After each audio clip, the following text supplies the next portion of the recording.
Big boss मराठीच्या 6व्या पर्वात दररोज नवे ट्विस्ट आणि नवे वाद पाहायला मिळत आहेत. नुकत्याच झालेल्या एलिमिनेशननंतर आणि वाईल्ड कार्ड एंट्रीनंतर आता घरातील खेळ आणखी तापलेला दिसत आहे. नव्या आठवड्यातील नॉमिनेशन टास्कने प्रेक्षकांचं विशेष लक्ष वेधून घेतलं आहे. रोशन भजनकरच्या एलिमिनेशननंतर घरात एकाच वेळी 3 वाईल्ड कार्ड स्पर्धकांची एंट्री झाली आहे. रेवा कौरसे, संकेत पाठक आणि संस्कृती साळुंखे यांच्या आगमनामुळे घरातील समीकरणं बदलण्याची शक्यता निर्माण झाली आहे.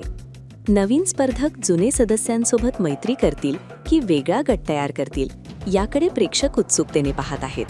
दरम्यान नव्या आठवड्यातील नॉमिनेशन टास्क दरम्यान मोठा ड्रामा पाहायला मिळतो. समोर आलेल्या प्रोमोमध्ये राखी काही स्पर्धकांना थेट आणि खडे बोल सुनावताना दिसते. टास्क दरम्यान राखी कोणाला नॉमिनेट करते आणि कशा पद्धतीने करते यामुळे घरात तणावाचं वातावरण निर्माण झालं आहे. प्रोमोमध्ये राखी तन्वी कोलतेला नॉमिनेट करताना दिसते. गेल्या आठवड्यात तू इमोशनल कार्ड खेळत होतीस असं म्हणत राखी तन्वीच्या खेळावर प्रश्न उपस्थित करते.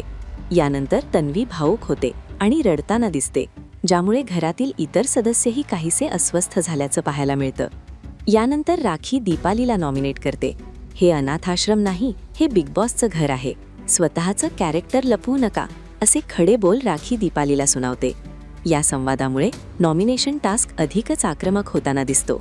टास्कनुसार तन्वी आणि दीपाली हेल्मेट घालून उभ्या राहतात, तर राखी त्यांच्या हेल्मेटवर बाटल्या फोडताना दिसते. हा संपूर्ण सीन प्रोमोमध्ये दाखवण्यात आला असून त्यामुळे प्रेक्षकांमध्ये चर्चेला उधाण आला आहे. हा प्रोमो सोशल मीडियावर व्हायरल झाला असून अनेक नेटकऱ्यांनी राखीच्या खेळाचं कौतुक केलं आहे. राखीच खरा गेम खेळते, राखी बरोबर आहे अशा प्रतिक्रिया कमेंट्समध्ये पाहायला मिळत आहेत. तर काही नेटकऱ्यांनी तन्वीच्या खेळाचंही समर्थन केलं आहे. नॉमिनेशन टास्कमधील हा वाद पुढे कोणत्या दिशेने जाणार, राखीच्या भूमिकेचा घरावर काय परिणाम होणार आणि या नॉमिनेशनचा खेळावर नेमका काय प्रभाव पडणार हे येणाऱ्या भागात स्पष्ट होणार आहे. बिग बॉस मराठीच्या घरात पुढे आणखी कोणता ट्विस्ट येणार याकडे प्रेक्षकांचं लक्ष लागलं आहे.